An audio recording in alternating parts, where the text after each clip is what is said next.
Today, I'm going to teach you about blending your regular pencil to create light and shade. We are going to be using a really cool personal light source and use black, white, and all the gray tones in between to shade a little succulent plant. There are a few different ways you can use your pencil to create different values. Values are the lightness and darkness of a color.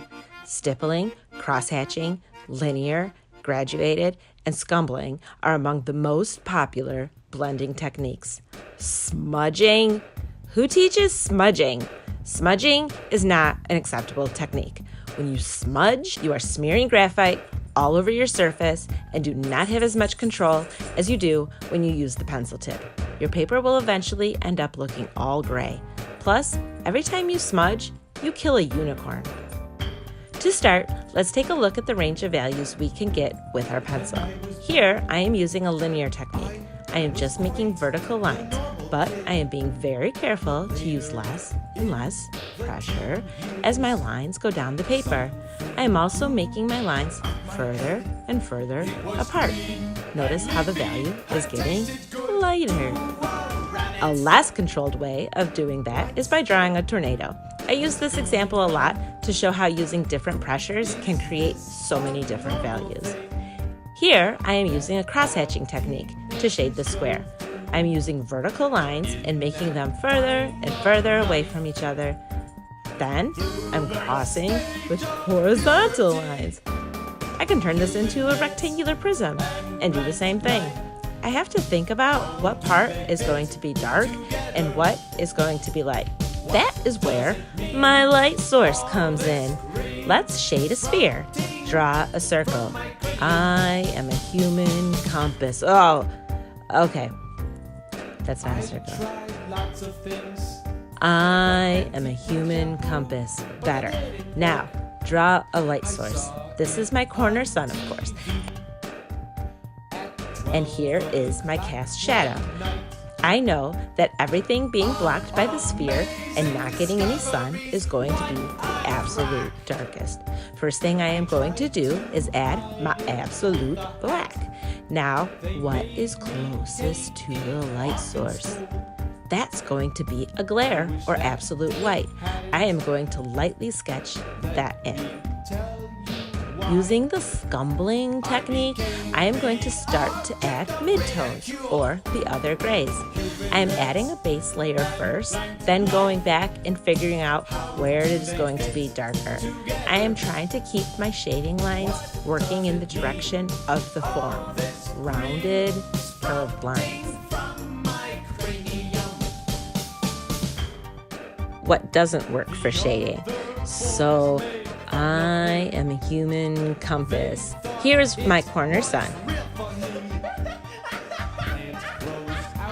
It is darkest away from the sun and lighter, lighter, lighter. What? It ceases looking like a sphere, even with a shadow.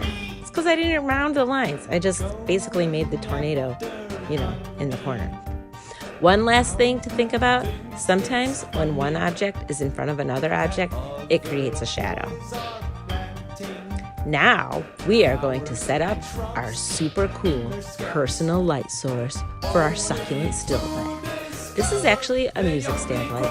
It's all on how you use it though, This is from Onstage Gear, and I purchased it from Uncle John's Music in beautiful downtown Westmont. If you want one, you can get it online from unclejohnsmusic.com. Trust me, you will want one. I take the handy dandy clip, and I'm going to hook it onto my table caddy. Then I put my succulent where it is going to be and place the light where it is going to make an interesting shadow. Now, I've already done a line drawing of my succulent very lightly on my drawing paper. Draw light till you get it right. I am going to next look very carefully at the light and dark areas and different values of the plant. The first thing I am looking for is absolute black. I can see it here,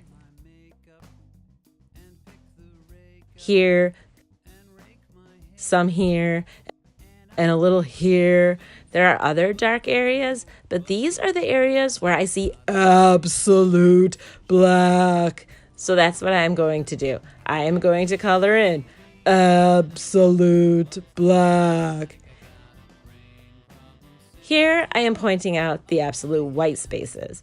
The pebbles and the glare will have to stay pure white.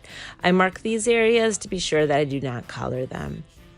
I'm going to color one of the darkest midtones or grays that I see now. I'm using the edge of my pencil so that I do not get scribble-scrabble marks, and I'm going to keep my lines vertical since that is what makes sense with this form. I am keeping the gray relatively light, but I know I will have to make it darker as I compare it to my other tones.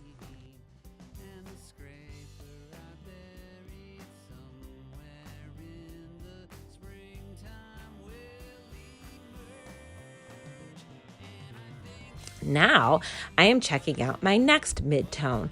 It looks like it will be my shadow. It's pretty dark too, but not as dark as the pot. As soon as I start coloring, I realized I would have to make the shadow pretty light if I were to keep my pot that light, which would kind of mess up the rest of my values.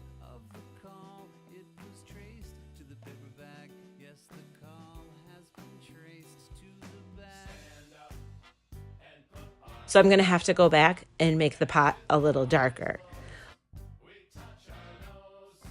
Looking again at the values, my soil is pretty dark. Remember, it's not absolute black, but it is darker than the shadow, the side of the pot, and the plant. That is where I will head next.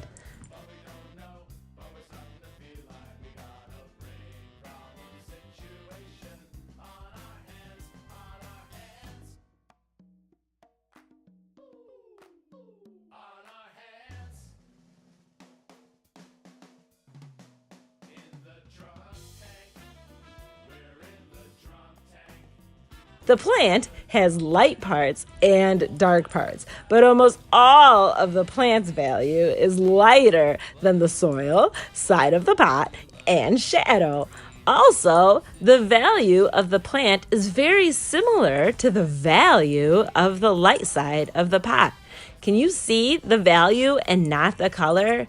Oh my gosh, and if you haven't figured out yet that we're talking about the light and dark parts and not something that has to do with money, please go back and start the video over. Here's a sort of cool way to cheat that we didn't have when I was a youngin'. If you take a picture with your phone or iPad or one of those fancy gadgets, you can put on the black and white filter to automatically see all of those values. It's like all that stuff I was teaching you for the first part of this video doesn't really matter. Well, okay, it does matter. This way is kind of cheating because an artist really does have to see and learn how to see, not just learn how to draw. I mean, honestly, anyone can draw, but an artist sees.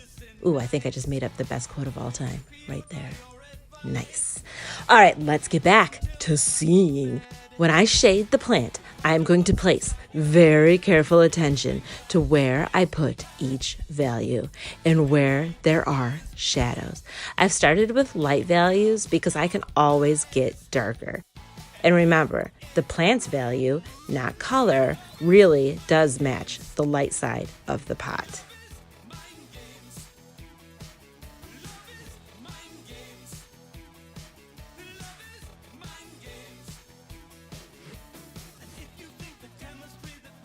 I felt pretty confident with my values at this point, so I thought I would take a picture and see how they compared.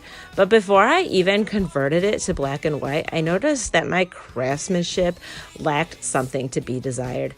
Oh, so many scribble-scrabble marks, pencil marks, all over. It looked like a hairy little plant. I was thinking so much about laying down those tones and values in the right place, I neglected my pencil tip and all of those techniques that we learned. I went back and cleaned my drawing up, but honestly, I could probably spend another hour on this. I really was rushing because I just wanted to get it done so I could show you guys. Okay, but anyway, at least I have a photo now to help me. Wah, wah. I hope you learned a lot about light and shade and value today. Good luck.